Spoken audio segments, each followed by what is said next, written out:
स्वराज्य सेवा प्रतिष्ठान द्वारा आयोजित धर्मवीर छत्रपती संभाजीराजे यांच्या बलिदान मासानिमित्त गेल्या 22 दिवसापासून आपण छत्रपती संभाजी महाराज यांच्या जीवनचरित्राचे वाचन करत आहोत. तर त्याचा आज 22वा पुष्प आहे आणि या 22व्या पुष्पाला अनुमोदन देण्यासाठी आपल्यात उपस्थित आहेत साक्षीताई पवार. साक्षीताई पवार या उत्तम व्याख्यात्या आहेत. त्यांचं लेखन या विषयातही फार मोठं काम चालतं. लेखन, व्याख्यान आणि वैचारिक अधिष्ठान असलेल्या स्त्री वर्गात त्यांचा समावेश आहे. तर मी त्यांना विनंती करतो की त्यांनी आजच्या अनुमोदनाला सुरुवात करावी. हेलो हेलो, आवाज आ रही है ना? जी आ रही है. सर्व मंगल मांगल्ये शिवे सर्वार्थ साधिके शरणे त्र्यंबके गौरी नारायणी नमोस्तुते. या देवी सर्वभूतेषु शक्तिरूपेण संस्थिता नमस्तस्यै नमस्तस्यै नमस्तस्यै नमो नमः. सर्वप्रथम आई जगदंबा आणि आई जगदंबेचा कलियुगीन अवतार म्हणजे माँसाहेब जिजाऊ, स्वराज्याची स्थापना करणारे शिवछत्रपती आणि स्वराज्याचे धाकले धनी छत्रपती संभाजीराजे या सगळ्यांच्या पावन स्मृतीला या ठिकाणी सर्वप्रथम मी विनम्र अभिवादन करते. आज आपल्या गेल्या 22 दिवसांपासून या संभाजी महाराजांच्या चरित्रावर विचार मंथन सुरू आहे आणि या विचार मंथनाद्वारे आज आपण रोज छत्रपतींच्या बलिदानाचं, त्यांच्या चरित्राचं स्मरण करतोय. ही फार अभिमानाची गोष्ट आहे आणि फार वाखाणण्याजोगा उपक्रम हा या ठिकाणी स्वराज्य सेवा प्रतिष्ठान यांच्याद्वारे सुरू आहे. त्याबद्दल सगळ्यांचं अभिनंदन या ठिकाणी मी सगळ्यात आधी करू इच्छिते. आपण सगळे जेव्हा शिकतो तेव्हा शिकताना आपल्या सगळ्यांच्या शिकण्याची सुरुवात इंग्रजी वर्णमाल्यापासून झाली आहे. इंग्रजी वर्णमाला जेव्हा मी बघते त्याच्यामध्ये ABCD BCD ही 3 अक्षरे जेव्हा मी बघते तर त्याच्यामध्ये बी म्हणजे बर्थ, बर्थ अर्थात जन्म, त्याच्यानंतर येतो C आणि त्यानंतर येतो डी म्हणजे डेथ, मृत्यू, आणि या बी आणि डीच्या मध्ये येतो सी म्हणजे चॉईस. प्रत्येकाचा जन्म ठरलेला आहे, प्रत्येकाचा मृत्यू कुठेतरी होणार आहे निश्चित आहे. आणि या बी आणि डी, जन्म आणि मृत्यू, यांच्यामध्ये येतो सी फॉर चॉईस. हा प्रवास कसा करायचा, इथून इथवर कसं जायचं, ही प्रत्येकाची चॉईस असते. आणि हीच चॉईस, हीच निवड प्रत्येक व्यक्तीला प्रत्येक व्यक्तीपासून बनवते, वेगळं करते. हीच ती निवड असते, हाच तो पर्याय असतो की जे सामान्याला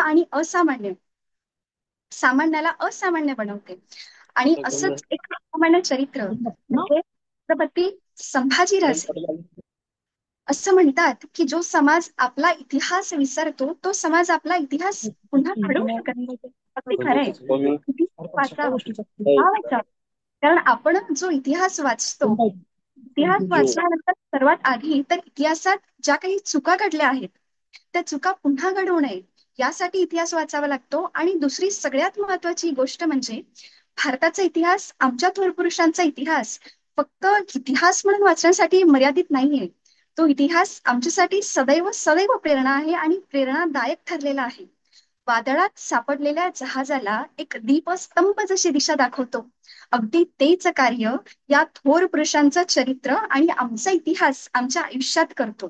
आज आम्ही समाजात जो बघतोय की आज आपण म्हणतो की आजचा युवक हा नैराश्याकडे जातोय किंवा विविध समस्या आज समाजामध्ये होतोय किंवा कुठेतरी नैतिकतेची कमी आज आमच्या समाजामध्ये आहे, स्त्रियांवर अत्याचार होतोय, कुठेतरी आज आम्ही छत्रपती शिवरायांची जयंती साजरी करतो. आज छत्रपती संभाजीराजांच्या चरित्राचं विचार मंथन, त्यांच्या चरित्राचं रोज वाचन पठण या ठिकाणी सुरू आहे.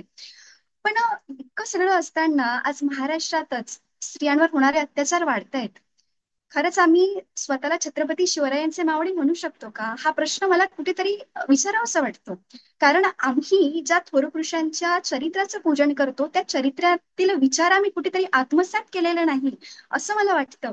आज आम्ही बघतो की बऱ्याच लोकांना आज आपण जेव्हा मी स्वतः एक युवा आहे आणि जेव्हा माझ्या मैत्रिणी असू दे किंवा जे ज्युनियर्स आहेत त्यांच्यासोबत जेव्हा बोलते तेव्हा असं लक्षात येतं की यांना साधं माँसाहेब जिजाऊ आणि सावित्रीबाई फुले यांच्यामध्ये अंतर करता येत नाही, किंवा छत्रपती संभाजीराजे यांच्या आईचे नाव काय, हे सुद्धा आजच्या युवा पिढीला माहित नसावं.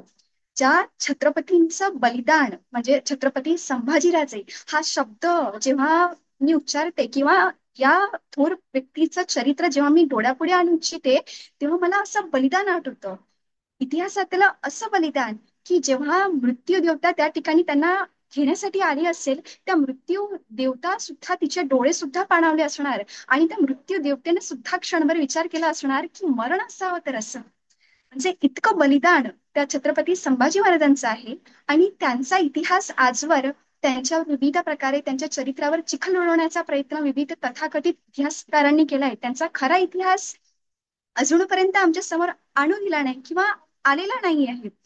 आणि आज छावा रिलीज झालाय आणि सगळीकडे छत्रपती संभाजीराजे यांच्या चरित्राबद्दल वाचण्याची ओढ सगळ्यांना लागली आहे. त्यांचं चरित्र सगळ्यांना वाटतंय की जाणून घ्यावं. ही फार एक अभिमानाची गोष्ट आहे. एक फार चांगले संकेत मला दिसतात की इतके दिवस जे चरित्र मागे राहिलंय, जे बलिदान आम्ही मागे सोडलंय, इतिहासकारांनी मागे सोडलंय, आज कुठेतरी त्याबद्दल एक प्रकारचं जागरूकता आली आहे आणि सगळ्यांना वाटतंय की वाचायला पाहिजे. आज जेव्हा छत्रपती संभाजी महाराजांचा बलिदान दिवस होता, तेव्हा एक युट्यूबवर व्हिडिओ पाहिला मी की तुळापूर वडू इथेची गर्दी झाली होती अमाप संख्येने.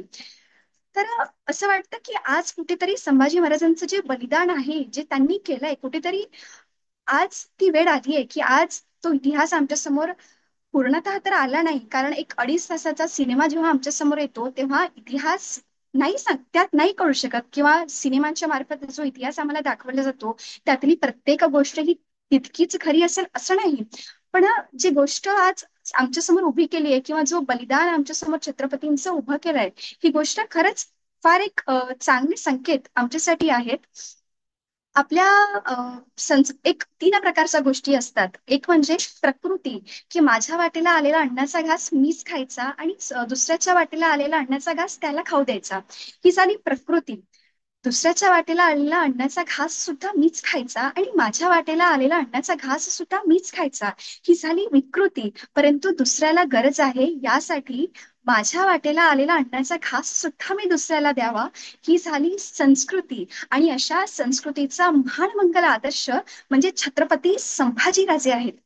जेव्हा छत्रपती संभाजीराजांचं चरित्र मी बघते, तेव्हा त्यांचा 14 मे 1657 छत्रपती संभाजी महाराजांचा जन्म झालेला आहे. आणि अगदी 2 वर्ष 4 महिन्याचा कालावधी म्हणजे 5 सप्टेंबर 1659 रोजी सई राणी साहेबांचा मृत्यू आहे. म्हणजे नियती किती क्रूर असू शकते, याच गोष्टीचं मला नवल वाटतं की साधं आई साहेब किंवा आई हा शब्द सुद्धा त्यांनी स्पष्ट उच्चारला नसेल, अशा वेळीच त्यांच्या डोक्यावरचं मातृछत्र नियतीने काढून घेतलं आहे.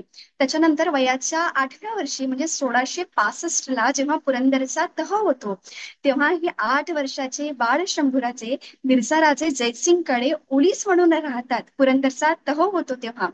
त्यानंतर वयाच्या 9व्या वर्षी आग्र्याची सुटका होते आणि इतकं मोठं त्या औरंगजेबाच्या दरबारात हा छावा डरकाळी फोडतो. म्हणजे अगदी 9 वर्षाचं त्यांचं वय तेव्हा होतं. त्याच्यानंतर आपण जेव्हा पुढे जातो तेव्हा वयाच्या 14व्या वर्षी छत्रपती संभाजीराजांनी बुधभूषण सारखा संस्कृत ग्रंथ आम्हाला लिहिला दिसतो. आणि वयाच्या 14व्या वर्षी त्यांना तब्बल 8 भाषा 8 भाषांचं ज्ञान होतं. आम्ही जेव्हा बुधभूषण ग्रंथ बघतो तेव्हा भगवद्गीता बघतो आम्ही, तर भगवद्गीतेमध्ये 18 अध्याय 700 श्लोक आम्हाला दिसतात.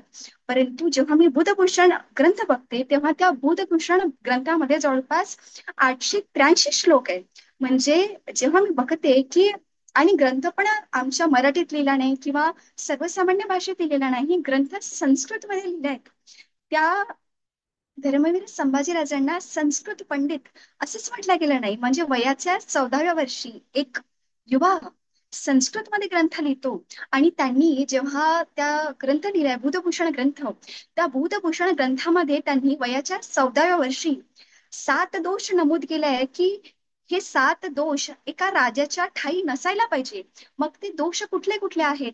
तर त्या 7 दोषांचं वर्णन करताना छत्रपती संभाजीराजे लिहितात की त्याच्यामध्ये तो राजा जेव्हा बोलतो तेव्हा त्या राजाचे शब्द कटू नसायला पाहिजे. तुमच्या शब्दांनी किंवा तुमच्या बोलण्याने समोरच्याचं मन दुखतंय अशा प्रकारचं तुमचं बोलणं नसावं. तो राजा मृगय्या करणारा नसावा, म्हणजे कुठल्याही प्रकारचे मूक प्राणी पक्षी किंवा कुठल्याही प्रकारचे गोरगरिबाची हत्या करणारा तो राजा नसावा. तो राजा परस्त्रीला माते समान बघणारा असावा. तो राजा प्रत्येक प्रजेला, त्या प्रजेतील प्रत्येकाला आपल्या पोटच्या पोराप्रमाणे त्याचा सांभाळ करणारा असावा.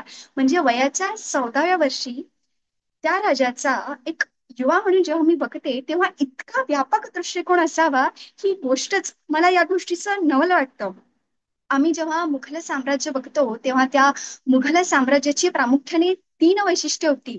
जेव्हा एक मुघल राजा राजगादीवर बसायचा तेव्हा जसं आपलं कॅलेंडर असतं, जसं आज 2025 सुरू आहे, तर एक मुघल राजा जेव्हा सिंहासनावर बसायचा तेव्हा त्या तारखेपासून त्यांचे व्हायचे, म्हणजे एक कालगणना व्हायची ज्याला जुलूस म्हटलं जायचं.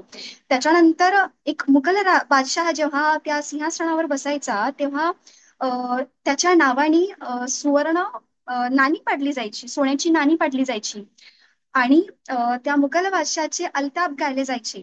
परंतु छत्रपती शिवरायांनी जेव्हा स्वराज्याची निर्मिती केली आहे तेव्हा छत्रपती शिवरायांनी या सगळ्या गोष्टी हटवून एक मराठ्यांचं सार्वभौम राज्य निर्माण केलं आहे. म्हणजे हे जे मुघलांचं जे सार्वभौमत्व होतं याला चॅलेंज केलंय. सगळ्यात आधी छत्रपती शिवाजी महाराजांनी स्वराज्य निर्माण केलं आहे आणि या स्वराज्यावर एक छत्र निर्माण केलं आहे. राजे छत्रपती झाले, मराठ्यांचं एक वेगळं छत्र निर्माण झालं, एक वेगळं राज्य निर्माण झालं आहे.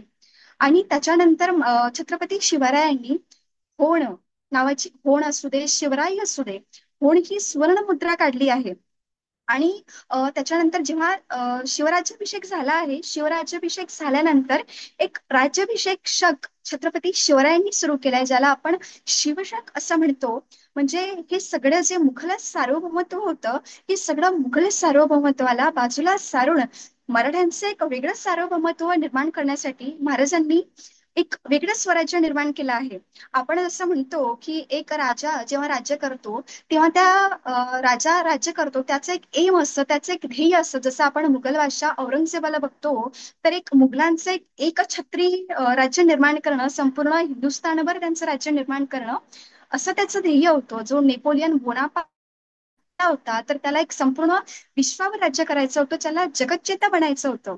मग असं छत्रपती शिवराय असू दे किंवा छत्रपती संभाजी महाराज असू दे यांना जेव्हा राज्य केलंय तेव्हा ते राज्य करण्यामागं त्यांचा काय हेतू होता, किंवा त्यांना स्वराज्य तर निर्माण करायचं होतं, त्यांना या इथल्या सर्वसामान्यांचं राज्य तर निर्माण करायचं होतं. परंतु त्यांचं अंतिम ध्येय काय होतं?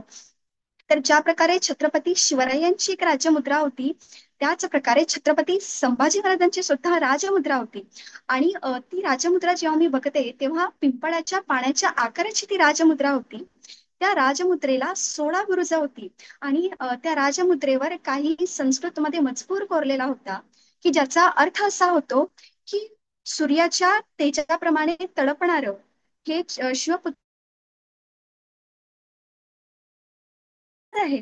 आणि हे छत्र आकाशाप्रमाणे अमर्याद आहे आणि प्रत्येकासाठी हे छत्र आहे. शिवाजीराजे बघते तेव्हा असं वाटतं की यांचं यांचं आपण तर स्वार्थी आहोत पण ही आपल्यापेक्षाही स्वार्थी आहेत. कारण यांचा स्वार्थ फक्त मी माझं किंवा माझं कुटुंब इतकंच मर्यादित नाही, तर यांच्या स्वार्थामध्ये संपूर्ण राष्ट्राचं कल्याण, संपूर्ण प्रजेचं कल्याण, संपूर्ण मानव विश्वाचं कल्याण इतकं मोठं यांचा स्वार्थ आहे. आणि इतकी व्यापक यांची दृष्टी आहे, म्हणजे त्यांनी जो घेतलेला श्वास आहे तो सुद्धा यांच्या हक्काचा नाही, तो सुद्धा स्वतःसाठी नाही, तर तो सुद्धा इथल्या सर्वसामान्यांसाठी, इथल्या प्रजेसाठी घेतला आहे. ज्याप्रमाणे राष्ट्रसंत तुकडोजी महाराज म्हणतात की माझे घरची नव्हे माझे घर, देश दुःखी जणू माझेची शरीर, तयासाठी मी झटे निरंतर, कष्ट करीन सांभाळावया. या राष्ट्रसंतांच्या ओळी छत्रपती शिवाजीराजे असू दे किंवा छत्रपती संभाजीराजे असू दे यांच्या बाबतीत तंतोतंत मला लागू पडताना दिसतात, की यांनी जे प्रत्येक कार्य केलंय, कुटुंब यांना सुद्धा होतं, आयुष्य यांना सुद्धा होतं, परंतु त्यांनी केलेलं प्रत्येक कार्य, त्या प्रत्येक कार्याच्या मागे एकच हेतू होता, जनकल्याण. म्हणजे प्रभू श्री रामचंद्रांचं जे राज्य होतं त्याला आपण रामराज्य असं म्हणतो. तर मला असं वाटतं की प्रभू श्री रामचंद्रानंतर जर रामराज्य पुन्हा अस्तित्वात आलं असेल तर ते छत्रपती शिवरायांच्या काळात आलंय, तर ते छत्रपती संभाजी महाराजांच्या काळात आलंय. रामराज्य म्हणजे काय? तर इथल्या सर्वसामान्यांचं राज्य, सर्वांचं हित साधणारं राज्य, सर्वजन हिताय बहुजन हिताय बहुजन सुखाय या उक्तीप्रमाणे सगळ्यांचंच कल्याण करणारं राज्य, लोक कल्याणकारी राज्य म्हणजे रामराज्य आहे. आणि आपण जेव्हा छत्रपती संभाजी महाराजांची कारकीर्द जेव्हा बघतो, तर असं वाटतं अ, यांच्या एक महत्वाची गोष्ट यांच्या आयुष्यात झालेली आहे की 1685ला तुकोबाराया म्हणजे जगद्गुरु तुकाराम महाराज यांची जी यांचा जो धाकटा मुलगा होता म्हणजे नारायण महाराज, यांनी त्यावेळेस म्हणजे 1685ला तुकाराम महाराजांची पालखी सोहळा, जो आज पालखी सोहळा म्हणजे आपल्या आषाढी एकादशी पर्यंत जो पालखी सोहळा निघतो, म्हणजे त्या पालखी तिथे जातात पंढरपुराला. ज्ञानेश्वर महाराजांची असू दे, तुकोबारायांची असू दे, तो पालखी सोहळा जो निघतो, तर हा जो तुकोबारायांचा पालखी सोहळा आहे, हा सोहळा 1685ला तुकोबाराय यांचा जो धाकटा मुलगा होता म्हणजे नारायण महाराज यांनी सुरू केला आहे. आणि जेव्हा 1680ला छत्रपती शिवरायांचं निधन झालंय, तेव्हा अ, या औरंगजेबाला असं वाटलं की आता आपला रस्ता मोकळा झालाय, आता संपूर्ण स्वराज्य आपलंच आहे. तर या हेतूने त्यांनी जे आक्रमणे सुरू केली आहेत, तर त्यावेळेस यांनी हा जो पालखी सोहळा सुरू केला आहे, तर यावर त्याच्या सैन्याने आक्रमण केलं आहे आणि यांच्यावर अत्याचार करण्याचा प्रयत्न त्यावेळेस त्यांनी केला. तर यावेळेस छत्रपती संभाजी महाराजांनी या पालखी सोहळ्याला संरक्षण दिलंय आणि संपूर्णपणे त्या पालखीची जी व्यवस्था आहे ते सगळं करण्याचं कार्य छत्रपती संभाजीराजांनी केलंय. म्हणजे छत्रपती संभाजीराजांचं जेव्हा चरित्र मी बघते तेव्हा एक बहुआयामी चरित्र आहे. फक्त त्यांचं जे एक बलिदान आपल्याला आठवतं ते तर आहेच. म्हणजे अ, त्यासाठी कुठल्याही प्रकारचा म्हणजे शब्दात वर्णन केलं जाऊ शकत नाही. म्हणजे इतिहासात असं बलिदान कधीच झालं नाही आणि न भूतो न भविष्यती, म्हणजे भूतकाळात तर ते एक झालंय, पण भविष्यात असं नाहीच होऊ शकत. म्हणजे ते असं असामान्य बलिदान आहे. परंतु त्या व्यतिरिक्त सुद्धा त्यांचं जे कार्य आपण बघतो, त्यांच्या ठायी असलेलं त्यांचं जलनियोजन असू दे किंवा किल्ल्याच्या बाबतीत त्यांची असणारी जागरूकता, प्रत्येक गोष्टीत त्यांची असणारी जागरूकता, प्रजेविषयी त्यांची असणारी आपुलकी, की छत्रपती शिवरायांनी जे कार्य केलंय की पोटच्या पोराप्रमाणे त्यांनी जो प्रजेचा सांभाळ केलाय, अगदी हेच कार्य छत्रपती संभाजीराजांनी केलं आहे.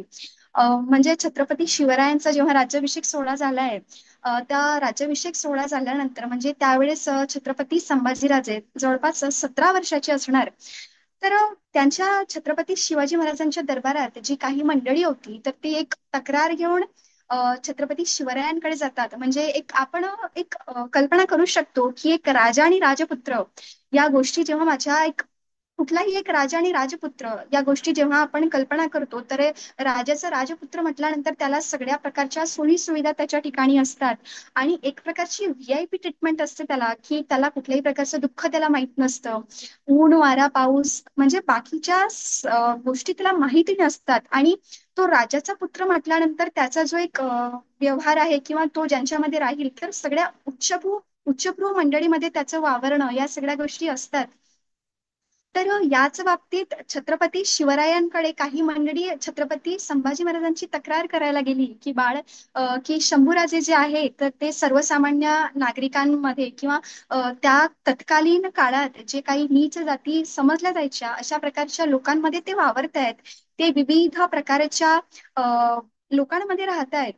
तर यावेळेस या गोष्टीवर शिवाजीराजांनी शंभूराजाला बोलवलंय आणि त्या शंभूराजांना बोलवल्यानंतर छत्रपतींचे वाक्य काय असतात, तर छत्रपती म्हणतात की बाळ शंभूराजे, तुम्ही ज्या मार्गाने जाताय किंवा तुमचा घोडा ज्या मार्गाने जातोय तो मार्ग अत्यंत योग्य आहे आणि अशाच प्रकारची कुठल्याही प्रकारचा स्वार्थाचा स्पर्श न झालेली ही जी सर्वसामान्य माणसे आहेत, यांना जोडा, यांना जपा. कारण ही माणसं म्हणजे आयुष्यभराचा एक प्रकारचा आपण ज्याला म्हणतो की आयुष्यभराची साठवणूक ज्याला असं म्हणतो, की अशी माणसं आहेत. आणि यांना जपा. आणि पुढे जाऊन छत्रपती शिवाजीराजे बाळ शंभूराजांना सांगताना म्हणतात की हा महाराष्ट्र म्हणजे किंवा हे स्वराज्य म्हणजे फक्त मराठ्यांचं राज्य नव्हे, देश ब्राह्मण यांचं राज्य नव्हे, तर हे महाराष्ट्र, हे स्वराज्य म्हणजे इथल्या सर्वसामान्यांचं राज्य आहे. म्हणजे इथला प्रत्येक गडकिल्ला घडवताना किंवा छन्नीशी खेळताना ज्या प्रत्येक मावळ्याचे हात या गडकिल्ल्यांना लागले आहेत, या गडकिल्ल्यांच्या पायाला ज्या कित्येक मावळ्यांनी बलिदान दिलं आहे, किंवा हे स्वराज्य घडवताना अनेक मावळे जे धारा तीर्थी पडल्या, ज्यांनी आपलं रक्त सांडवलं आहे, त्या प्रत्येकाचं राज्य म्हणजे स्वराज्य आहे, म्हणजे महाराष्ट्र आहे. त्याच्यामुळे इथल्या प्रत्येक सर्वसामान्य माणसाला जपा, त्यांच्यासोबत राहा. अशा प्रकारचा संदेश छत्रपती शिवाजीराजांनी शंभूराजांना दिलाय. आणि तोच संदेश शंभूराजांनी आजन्म पाळला आहे. म्हणजे जेव्हा आपण बघतो की छत्रपती शिवाजीराजांचं निधन जेव्हा 1680 ला झालंय, तेव्हा अवघं 23 वर्षाचं शंभूराजांचं वय होतं. आणि त्यानंतर अवघ्या 10 वर्षांनी शंभूराजांचा राज्याभिषेक सोहळा होतो. 16 जानेवारी 1681 ला शंभूराजांचा राज्याभिषेक सोहळा होतो. आणि राज्याभिषेक सोहळा झाल्यानंतर हे जे शंभूराजे असतात, आणि त्यांना सगळ्या श- अ, ते झाल्यानंतर म्हणजे 23व्या वर्षी ते छत्रपती झाले आहेत. आणि त्याच्यानंतर जवळपास 32वं वर्ष जेव्हा त्यांचं बलिदान होतं, या तब्बल 9 वर्षाच्या काळात जवळपास 145 युद्ध छत्रपती संभाजीराजांनी केलेली आहेत. आणि सगळ्या युद्धात ते अजिंक्य ठरले आहेत, ते अपराजित ठरले आहेत. म्हणजे असं आयुष्य आहे की त्या आयुष्यात कुठल्याही प्रकारच्या झालेल्या युद्धात ते हरलेच नाही, पण साक्षात मृत्यू देवता सुद्धा त्यांच्या समक्ष जेव्हा आली ना, तेव्हा त्या मृत्यू देवतेला सुद्धा या शंभूराजांनी हरवलेलं आहे. असं अद्भुत या शंभूराजांचं चरित्र आहे. म्हणजे ज्या छत्रपती शिवरायांचं साधारण नाव सुद्धा जेव्हा मी उच्चारते, तेव्हा माझ्या शरीरात एक प्रकारची अशी प्रेरणा संचारते की जी मला प्रेरित करते, की ज्याप्रमाणे यांनी आपलं संबंध आयुष्य या स्वराज्यासाठी, इथल्या मातीसाठी वेचलंय, मला सुद्धा काहीतरी केलं पाहिजे या मातीसाठी. एक व्यक्ती जेव्हा जन्म घेतो, तेव्हा जन्मतः त्या व्यक्तीवर ज्या माता पित्यांद्वारे, जे त्याचे माता पिता आहेत, त्या माता पित्यांचं आमच्यावर काहीतरी ऋण असतं. जो गुरु आपल्याला ज्ञान देतो, जगण्याचं ज्ञान देतो, त्या गुरुचं सुद्धा आपल्यावर जन्मतः काही ऋण असतं. पण एक ऋण आपण नेहमी विसरतो, की जो देश आपला असतो, ज्या मातीत आपण जन्म घेतो, ज्या मातीच्या अंग खांद्यावर खेळत खेळत आपण वाढतो, जी माती आपलं पालन पोषण आजन्म करते, त्या मातीचं सुद्धा आपल्यावर काहीतरी ऋण असतं. आणि मला असं वाटतं प्रत्येकाने आपल्या परीने, फुल नाही फुलाची पाकळी मला होईल त्या परीने, मी या मातीसाठी, मी या छत्रपतीच्या स्वराज्यासाठी, या शंभूराजाच्या स्वराज्यासाठी काहीतरी करण्याचा प्रयत्न केला गेला पाहिजे. म्हणजे जगाच्या पाठीवर मला असं वाटतं की भारत हा असा एकमेव द्वितीय राष्ट्र आहे. हे असं राष्ट्र आहे की ज्या राष्ट्राला आम्ही फक्त देश मानत नाही किंवा जमिनीचा तुकडा मानत नाही, या राष्ट्राला आपण आई म्हणतो. एक आई म्हणून आमच्या मनात तिच्याप्रती आदर आहे. आणि पुढे चलून फक्त इतकंच नाही, तर आमची भावना इतकी उत्तुंग आहे की सकाळी उठल्यानंतर आपण रोज एक श्लोक म्हणतो की समुद्र वसने देवी पर्वतस्तन मंडले विष्णू पत्नी नमस्तुभ्यं पादस्पर्शम क्षमस्व मे. की आमची भावना आमच्या मातृभूमीबद्दल किंवा या ज्या जमिनीवर आपण राहतो, त्या जमिनीबद्दल इतकी उत्कट आहे की सकाळी उठल्यानंतर आपल्याला माहिती आहे आपण त्या जमिनीवर पाय ठेवणार आहोत, तर त्याआधीच आम्ही तिची क्षमा मागतो की आई क्षमा कर बरं. अ, पादस्पर्शम क्षमस्व मे, की माझ्या पावलांनी, माझ्या पायाने तुला स्पर्श होणार आहे, त्यासाठी मला माफ कर. म्हणजे इतकी आमची संस्कृती म्हणजे महान आहे, आणि या सगळ्या गोष्टी आमच्या संस्कृतीत आहेत. मग यासाठी मला असं वाटतं की या सगळ्या गोष्टी अशाच राहाव्या. हे शिवचरित्र जसं, हे शंभूराजांचं चरित्र जसं आम्हाला प्रेरणा देत आहे, तसंच येणाऱ्या अनेक पिढ्यांना सुद्धा असंच देत राहावं. यासाठी गरजेचं आहे की आम्हाला या चरित्राचं वाचन करणं गरजेचं आहे. हा इतिहास जसा आम्हाला कळला आहे, तसा येणाऱ्या पिढीला सुद्धा कळावा. यासाठी याचं वाचन गरजेचं आहे. आणि दुसरी महत्वाची गोष्ट म्हणजे आम्ही छत्रपती शिवरायांचा इतिहास बघितला नाही, आम्ही छत्रपती शंभूराजांचा इतिहास बघितला नाही. पण ज्या गडकिल्ल्यांनी छत्रपती संभाजीराजे, छत्रपती शिवाजीराजे कसे होते, त्यांचा पराक्रम कसा होता, हे बघितलं आहे. तर मला असं वाटतं की जसं आपण म्हणतो की छत्रपती शंभूराजे असू दे, छत्रपती संभाजीराजे असू दे, आमच्यासाठी देवा समान आहेत. कारण आज आमचा देव जो आहे देवघरात, देवळात, हा यांच्यामुळे आहे, यांच्या बलिदानामुळे आहे. तर मला असं वाटतं की राजाची जे गडकिल्ले आहेत ते सुद्धा आमच्यासाठी कुठल्या देवघरापेक्षा कमी नाही. आणि त्याच्यामुळे या गडकिल्ल्यांच्या संवर्धनासाठी आम्ही आमच्या परीने जसं होईल तसा प्रयत्न केला पाहिजे. मला या ठिकाणी फार अभिमान वाटतो जेव्हा स्वराज्य सेवा प्रतिष्ठानातर्फे या गडकिल्ल्यांच्या संरक्षणासाठी किंवा संवर्धनासाठी, त्याच्या स्वच्छतेसाठी विविध प्रकारचे उपक्रम राबवले जातात. तर ही फार अभिमानाची गोष्ट आहे. मला असं वाटतं की हे स्वराज्याचं कार्य हे असंच वाढत राहावं. हा शंभूराजांचा आदर्श, हा शिवाजीराजांचा आदर्श प्रत्येक मनामनात असाच पोचावा आणि हा असाच सगळ्यांना प्रेरणा देत असावा. हाच एक विचार आपल्या समोर मांडत आपल्या सगळ्यांची रजा घेते आणि या ठिकाणी स्वराज्य सेवा प्रतिष्ठान चे शिवादादा, प्रतीकदादा यांनी या ठिकाणी मला बोलण्याची संधी दिली, त्याबद्दल त्यांचे मनापासून आभार मानते. आणि हे शिवकार्य हे असंच सदोदित सुरू राहावं, हा आदर्श असाच राहावा आणि प्रत्येक हृदयापर्यंत हे शिवचरित्र, हे शंभूराजांचं चरित्र पोहोचावं आणि प्रत्येकाला ही प्रेरणा मिळावी, हाच आशावाद या ठिकाणी ठेवत आपली रजा घेते. जय शिवराय, जय शंभूराजे. धन्यवाद. धन्यवाद साक्षी. फार कमी वेळात शंभूराजांचं अख्खं जीवनचरित्र आमच्या पुढं तू उपस्थित केलं. आणि खरंच म्हणजे महाराजांचे आपल्यावर असलेले उपकार आणि त्यातून आपल्याला झालेली समाजभानाची जाणीव ही आपल्या जीवनाला एक वेगळी कलाटणी देते. तर तोच प्रयत्न आपण सर्वांनी करायचा आहे. आता याच्या पुढं आपल्या वाचन सत्राची लिंक आपल्या ग्रुपवर टाकलेली आहे, सर्वांनी त्याकरिता जॉईन व्हावं. जय शिवराय. जय शिवराय सर्वांना. स्वराज्य सेवा प्रतिष्ठान द्वारा आयोजित धर्मवीर छत्रपती संभाजीराजे यांच्या बलिदान मासानिमित्त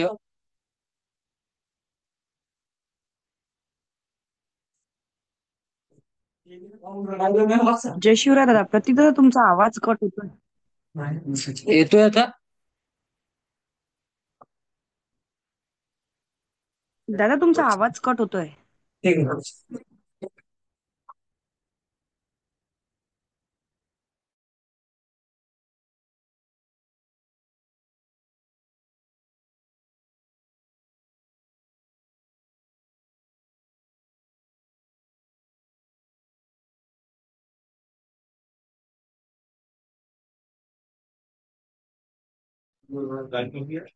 जय शिवराय. आवाज येतोय?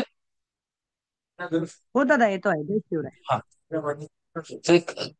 कालच्या पुष्पात आपण पाहिलं होतं की छत्रपती संभाजीराजे ज्यावेळेस मुघलांच्या विखाळात पकडले गेले, तर त्यावेळेस विविध जे तत्कालीन आणि समकालीन लेखक आहेत त्यांनी आपापल्या हेतुपुरस्सर सर्व लिखाण केलेलं आहे. आणि त्या लिखाणाच्या आधारावर आपल्याला कळतं की संभाजीराजांचं कशा प्रकारे ते मुघलांच्या हाती सापडले. पण त्यात कोणातही एक वाक्यता किंवा एकत्रितता नाही आहे. सर्वांचं म्हणणं वेगवेगळं होतं आणि सर्वांनी हेतुपुरस्सर हाच प्रयत्न केला. कारण लिहिणारे जे सर्व होते, जसं खाफी खान होतं, त्यानंतर आपण पोर्तुगीजांचा पत्रव्यवहार आहे त्यात पण लिहिलेला आहे. तर या सर्वांनी हेतुपुरस्सर छत्रपती संभाजीराजेंना चरित्र डागाळण्याच्या उद्देशाने हे सर्व लिहिलेलं आहे, असं आपल्याला या सर्व लेखनावरून माहिती मिळते. तर त्यातलं आपण पुढचं प्रकरण आता वाचायला सुरुवात करतोय.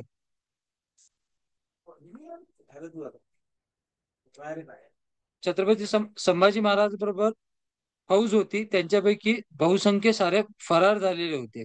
उरलेल्यांना घेऊन ते हत्यारे लढण्यास तयार झाला. संभाजीच्या शूर शोभती सल्लागार, त्याचा प्रधान हा एकनिष्ठ म्हणून प्रसिद्ध होता. त्याने संभाजी महाराजाला आपल्या बरोबर घेतले. नामांकित सरदार बरोबर ठेवून लढण्यासाठी चालून आला.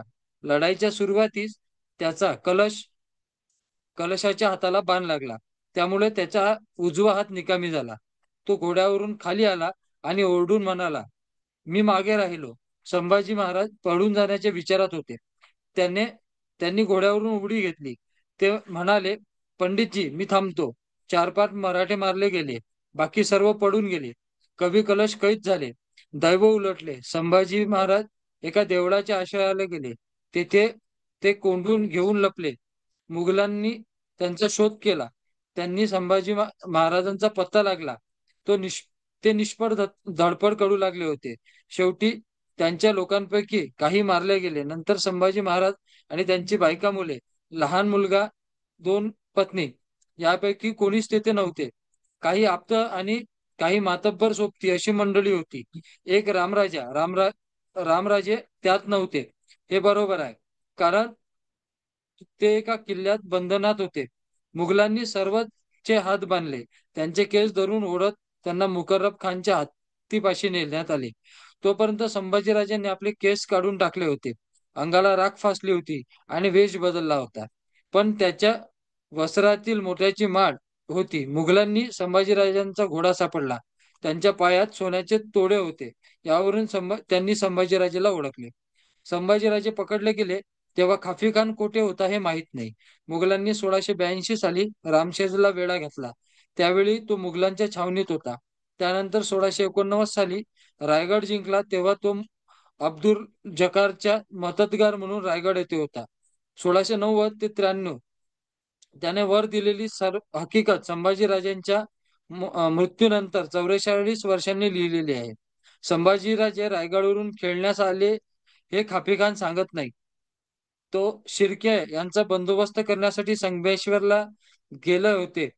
त्यांचे बायका मुले रायगडावर होती. ती संगमेश्वरला नव्हती.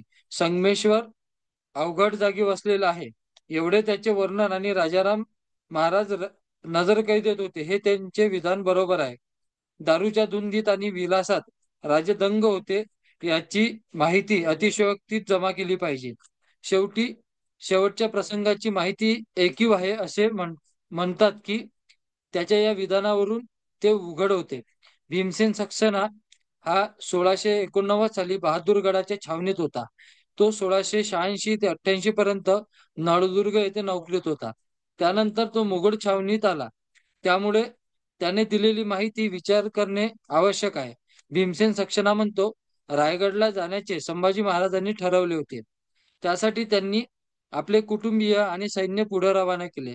संभाजीराजे स्वतः कवी कलश ब्राह्मण यांची वाट पाहत बसले होते. संभाजी महाराजांनी आपले संभाजी महाराजांना आपले गुरु समजत असत. कवी कलश हा पूजापाठ व अनुष्ठान करण्यात गुंतला होता. आकस्मितपणे संभाजीराजे आणि कवी कलश हे शाही फौजांच्या हाती सापडून कैद झाले. त्यांनी बहादूरगडला नेण्यात आले होते. त्यामुळे बहादूरगडावर छावणीत भीमसेन सक्सेनाने जी माहिती कानावर आली आणि ज्या गोष्टी त्याला प्रत्यक्ष पाहावयास मिळाल्या तेवढ्यात त्याने दिलेल्या आहे. बुसातीत उस सलातीन मध्येही संभाजीराजांवर ओढवलेल्या प्रसंगाची हकीकत दिलेली आहे. शेख निजाम दख्खनी आलमगीर बादशहाच्या दरबारात येऊन चाकर मंडळात दाखल झाला व मुकर्रब खान असा किताब मिळून पन्हाळ्याचा किल्ला हस्तगत करण्याचे कामावर नेमिला गेला. इतक्यात संभाजीराजे हे त्याचे दिवसात राहेरी येथून खेळण्यात जाण्यास जाऊन तेथील बंदोबस्त करून संगमेश्वर येथे संभाजीराजेचे दिवाण कवी कलश याने हवेली व बाग बांधली होती. तेथे राहून संतोषात सुखात निमग्न झाला व यानंतर खान फिरंगजंग याला संभाजी महाराजांचा निर्मूल फडसा करण्यासाठी कामावर नेमले होते. त्याचे डोळे गेले. यास्तव मोहम्मद आझमशहा याला त्याचे बदलीवर नेमले आणि अद्याप शोधतच होते. संभाजीराजे हाती लागले नव्हते. तोच एकाएकी संभाजीराजेची खबर शेख निजाम याला समजली. आतापर्यंत दिलेल्या लेखकाची माहिती पाहिली तर असे दिसते की चिटणीस बकर आणि मराठा साम्राज्याची छोटी बकर व भीमसेन सक्सेना कब्जीचे अनुष्ठान राजांची भविष्य यामुळे संभाजीराजे पकडले गेले असे म्हणतात. तर मनुची आणि आर हे स्त्रीविषयक आसक्तीचे कारण देतात. पर्शियन लेख, मद्य आणि मदिरा या दोन्ही कारणामुळे ते पकडले गेले असे सांगतात. या सर्वांची माहितीचा एकत्र विचार केला तर संभाजी महाराजांची निवड बदनामी हाच यातून उद्देश फलित होतो, बाकी याच्या काहीच नाही. काही पत्रांच्या आधारे हे दाखवण्याचा प्रयत्न केला आहे. त्याचा विचार केला तर स्वतःचा नाश ओढवून घेण्याइतके संभाजीराजे दारूच्या बेहोशीत राहिले असतील असे वाटत नाही. मद्यप्राशनाचा विपर्यास करून ऐकणारी आणि लेखकांनी त्यात तिखट मीठ घालून राईचा पर्वत केला आहे असण्याचे संभव आहे. या लेखकांच्या लिखाणात एकवाक्यता दिसत नाही, हेही ध्यानात ठेवले पाहिजे. उपलब्ध कागदपत्रावरून हा दुर्दैवी प्रसंग कसा घडला असावा हे पुढे देण्याचा प्रयत्न केला आहे. 1680 ते 89 सालापर्यंत संभाजी महाराजांच्या कारकिर्दीचा साकल्याने विचार केला तर ही 8-9 वर्षे अत्यंत धामाधुमीची होती असे दिसते. त्यामुळे दारूच्या धुंदीत राहायला राजांना फारसा वेळ होता असे वाटत नाही. परकीय आक्रमणे आणि अनेक अंतर्गत प्रश्नांना त्यांनी तोंड दिलेले आहे.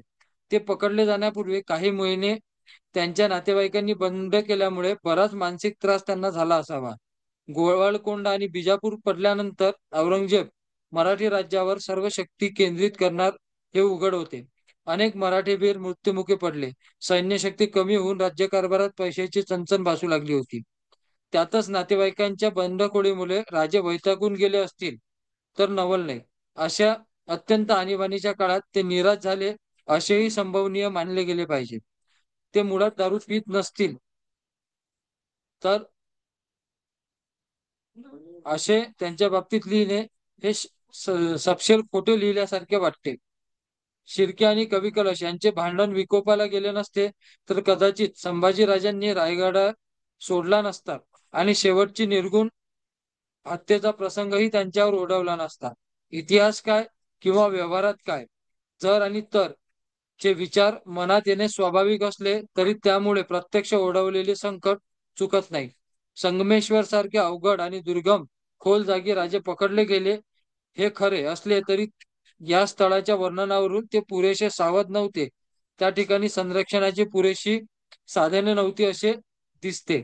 1688 सालच्या ऑक्टोबर-नोव्हेंबरच्या सुमारास संभाजीराजे रायगडला गेले होते. कवी कलश रायगडवरून रायगडवर नसून ते पन्हाळ्याला, मलकापूरच्या आणि खेळणा या भागात वावरत होते. 1688च्या जानेवारी महिन्याच्या पूर्वी देवरुख येथे तिमाजी कान्होजीना देशमुख व रामजी गोविंद यांच्या देशमुखीच्या व्यवहाराबद्दल भांडण चालू होते. तेव्हा ते दोघे प्रल्हाद निराजीकडे गेले. संभाजीराजांनी असे ठरवले की ज्याचे वृत्तीस 30-35 वर्षे भोगवाटा चाललाय असेल तोच खरा देशमुख. या निर्णयाला कवी कलशाने संमती दिली होती. प्रल्हाद निराजीने महाराजांच्या निर्णयानुसार 6/1/88 रोजी राजापूरच्या गंगाजी दादाजी सुभेदारास कळवले होते. तिमाजी खरा, रामजी गोविंद कथला करतो, त्यास कथला करावयास संबंध नाही. प्रल्हाद पंतांच्या निर्णयानुसार कवी कलशाने 8/1/88 रोजी राजापूरच्या अधिकाऱ्यास वरील हुकुमाची अंमलबजावणी करण्यास सांगितले होते. मे व सप्टेंबर 1688च्या 2 उपलब्ध पत्रावरून कवी कलशाचे राज्यकारभारात व्यवस्थित लक्ष होते असे दिसते. 27 मे 1688च्या पत्रात कवी कलश तुलाजी देसाईला लिहितो, तुझेकडे वारणेकडे पैकी हुजूर दप्तरी बाकी ओढवत आहे. त्यापैकी बद्दल देणे एवज दाना पागा सुरबना सेनापती कला गैल नवसेरी सोळुपे माप खंडणी 10 रास देविले असत. खुदस्तिनापैकी अदा करून पावलियाचा कागद घेणे. मलकापुरी पागा मार्शलिन कडील छावणी साहेब तेथे देणे. पागा हुजूर याच्याकडे तुळाजी देसायाकडे सरदेशमुखाकडे कर्ज राहिले होते. तेव्हा 9 सप्टेंबर 1688 रोजी कलशाने गलाखंडी 20 पैकी बदल देण्यास खर्चास मिर्तब खान दिलर खानाचा भाऊ हुजूर आहे त्यास ताकीब होऊन 40 रास देविले असते. रमेश्वर प्रमाणे अदा करणे असे पत्र तुलाजी देसायात लिहिले आहे. कवी कलशाने दिलर खानाच्या भावास खर्चासाठी होऊन प्रमाणे 40 रास दिले होते. यावरून असे दिसते की कवी कलश आपल्या मलकापूर प्रांतातील व्यवस्थितपणे कारभार पाहत होता. कान्होजी शिर्के हा प्रसंग घडण्यापूर्वी मुघलांना मिळाला होता. मुघलांनी आपले सैन्य पन्हाळगडाच्या परिसरात ठेवून कोल्हापूरला लष्करी छावणी घातली होती. त्याचा पन्हाळगडचा वेढा घातला हा तिसरा प्रयत्न होता. संभाजीराजांना पकडल्यानंतर मुघलांनी पन्हाळा, संगमेश्वर, मलकापूर येथील मुलूक बेचिराख केला. मुल्फाखित खानाचा अर्ज बादशाला देण्यात आला. खानाच्या सैन्यात नागोजी होता. संभाजीराजांच्या किल्लेदारांनी नागोजीकडे बातमी दिली की जर बादशाह सेना आणि प्रदेशात जाईल तर ते स्वराज्यातील किल्ले मुघलांना द्यावास तयार आहे. हे करताच मुल्ताफी खान सैन्य घेऊन खेळणा गडाच्या बाजूला 8 कोसांवर मराठ्यांचा पराभव करण्यासाठी गेला. त्याने मराठ्यांना नारूगड, प्रचितीगड, नायरी गावाजवळ किल्ल्याच्या वाडीस आग लावली. किल्लेदार लढाईत मेला. मराठ्यांनी निकराची लढाई दिली. त्यात 200 माणसं मेली. बरेच सामान आणि जनावरे मुघलांच्या हातात पडली. तेवढ्यात तोंडी बातमी आली की खान नारूगडावर पोहोचलाय. तेव्हा मीरा मराठ्यांनी त्याच्याशी युद्ध केले. खान तेथून निघून पुढे गेल्याने बरामहत खान, असद खानचा वजीर, यास लिहून त्याला आपल्या मनसबदारासह नारूगडाजवळ येण्याचा हुकूम देण्यात आला. नागोजी इत्यादी सरदारांनी मुकर्रब खानच्या सैन्यात जाण्यास सांगितले. स्वराज्यावर मुघलांची प्रचंड चढाई होणार हे दिसत होते. अशा वेळी शिर्क्यांनी संधी साधून आपले बंड केले असावे.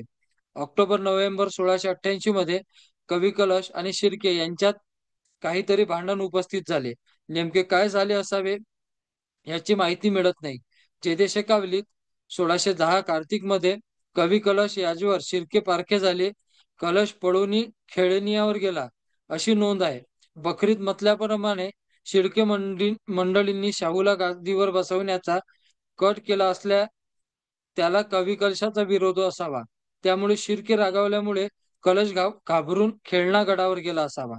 संभाजी महाराजाला कलशाबद्दल आपुलकी असली तरी शिर्के ही राजांची सासूरवाडीची मंडळी. अशा नाजूक नात्यातील भांडण ही काही साधी गोष्ट मानता येत नाही. झालेल्या भांडणाचा आणि वर दिलेल्या नागोजीच्या फितुरीची माहिती कलशाने महाराजांना ताबडतोब कळवली असावी. कारण राजे लगेच रायगडावरून कलशाच्या मदतीसाठी खेळण्यास आले. राजांनी शिर्क्याच्या गावी जाऊन त्यांच्याशी युद्ध करून पळून लावले आणि स्वतः पुन्हा खेळण्यास आले. जेदे शकावलीप्रमाणे तेच माशी 1610 म्हणजे ऑक्टोबर-नोव्हेंबर 1688 राजे संभाजीराजे रायगडावरून कलशाच्या मदतीस आले. संगमेश्वरी शिर्क्याशी युद्ध करून त्यास पळवून आपण खेळण्यास आले. यावरून स्पष्ट होते की शिर्क्यांचा अपलाद किरकोळ स्वरूपाचा नसावा. कलश आणि शिर्के यांच्यातील भांडण किरकोळ स्वरूपाचे नव्हते असे पुढील उतारावरून वाटते. गणोजी व भोसले यांच्या युद्धात प्रभावी प्रांतातील बराच मुलूक भोसले यांनी लुटून खराब केला होता. खेळणागडाच्या डागडुजी करून तेथील बंदोबस्तासाठी राजांनी व्यवस्थित आहेत की नाही ते पाहिले. संभाजीराजे आणि कवी कलश दोघांनी तेथून रायगडावर परत जायचे होते. प्रत्येक लेखकाने यासंबंधी उल्लेख केलेला आहे. शिर्के यांचे प्रकरण मिटल्यानंतर संभाजीराजे रायगडावर परतण्यासाठी पन्हाळ्याला गेलेले दिसतात. तेथे त्यांनी नरहर मल्हारच्या चुलत भावाची जानकीची तक्रार ऐकली. कृष्णाजीने कोनेर येथे स्वतः संभाजीराजांना भेटला. याबद्दल 1711 मधील नरहर मल्हारच्या एका तक्रारीचा उल्लेख आहे. तो असा: सन सीता समानिता मध्ये राजश्री संभाजीराजे किल्ले पन्हाळीयास आले. ते समय कृष्णाजी कोनेर आमचा चुलत बंधू यांनी हुजुरी जाऊन महाराजांची वर्तमान अद्याती विदित केले. त्यावरून राजश्री संभाजीराजे यांनी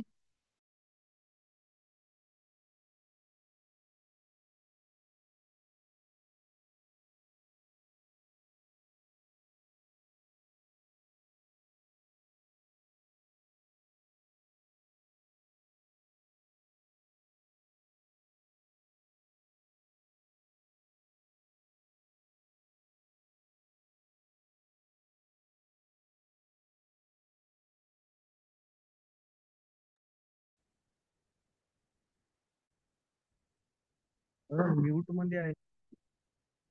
हॅलो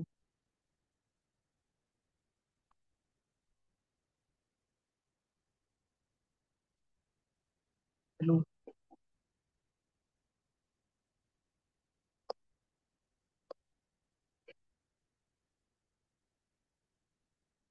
हॅलो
प्रतीक दादा आवाज अरे नाही येत आहे. प्रतीक म्यूट आहे रे.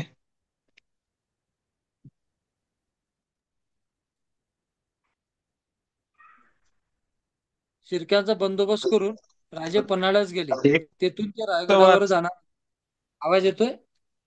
पूर्ण एक पान वाच मागचं. राजेश्री प्रल्हादपंत न्यायाधीशाकडे यासाठी मनसबी कारवायाची आज्ञा केली. त्यावरून श्रीधरपंथी, प्रांत मजकुरे, देशक व देशकुलकर्णी व नाईकवाडी येथे पाटील कुलकर्णी गावोगावची आणून मनसुबी निवाडा करविला. तो किले पन्हाळ्यावरून राजश्री संभाजीराजे रायगडात चालले. संगमेश्वरी मुक्कामी शेख निजाम गनिमी आला ते समयी वाताहत झाले. यावरून प्रल्हादपंत 1688 मध्ये पन्हाळ्यास होते. राजांनी मनसबी कारवायाची आज्ञा केल्यानंतर थोड्या दिवसात शके नोव्हेंबर-डिसेंबर 1688 मध्ये संभाजीराजे यांनी कलशाच्या बोले प्रल्हादपंत व सरकार करून व कित्येक लोकांस धरिले. शिर्के प्रकरणानंतर दुसऱ्याच महिन्यात ज्या अर्थी प्रल्हादपंत आणि इतर सरकूर कारकुनांना अटक झाली, त्या अर्थी या मंडळींची शिर्के प्रकरणात हात असावा. शिर्के यांनी ज्या ज्या लोकांना मदत केली त्यांना कैद करण्यात आलेले दिसते. विठ्ठल नारायण याची मौजे पाटली तर्फे देवळे येथे खाती होती. तो शिर्क्यांना मिळाला म्हणून कलशांनी त्याची खाती काढून घेण्यास आणि त्याला खेळण्यास अटकेत ठेवले. त्याची खाती काढून खेळणा गडावरील हवालदार कृष्णाजी कोंडा यास दिली. पुढे राजारामाने त्यास मुक्त करून त्याची खाती त्याला परत दिली. या मंडळींनी दुसरे काहीतरी फितुरीसारखे कटकारस्थान केलेले असावे. कारण 9 मे 1689 ला मुंबईकर लंडनला लिहितात, राजाराम हा संभाजीचा भाऊ. एका फितुराने त्याला 3 महिन्यापूर्वी मुघलांच्या उमरावाच्या हाती देण्याचा प्रयत्न केला, परंतु या राजद्रोहाला संभाजीराजांनी ठार मारले. कुठला तरी राजद्रोहासारखा गंभीर कट शिजलेला असल्यापासून थोड्या दिवसापूर्वी महाजनकीचा निवाडा करण्यास सांगितलेल्या प्रल्हाद पंतांसारख्या न्यायाधीशाला इतक्या आणीबाणीच्या प्रसंगी राजांनी अटक केली नसती असे वाटते. शिर्क्यांचा बंदोबस्त करून राजे पन्हाळा येथे गेले. तेथून ते रायगडावर जाणार होते. पन्हाळ्यावरून थेट राजगडावर जाणे राजांना सुरक्षित वाटले नसावे असे वाटते, कारण तोपर्यंत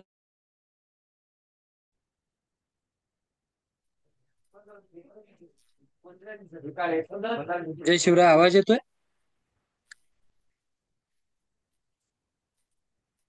आवाज येतोय? जय शिवराय.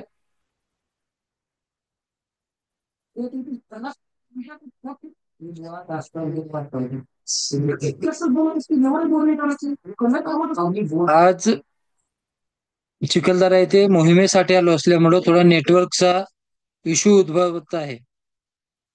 जय शिवराय.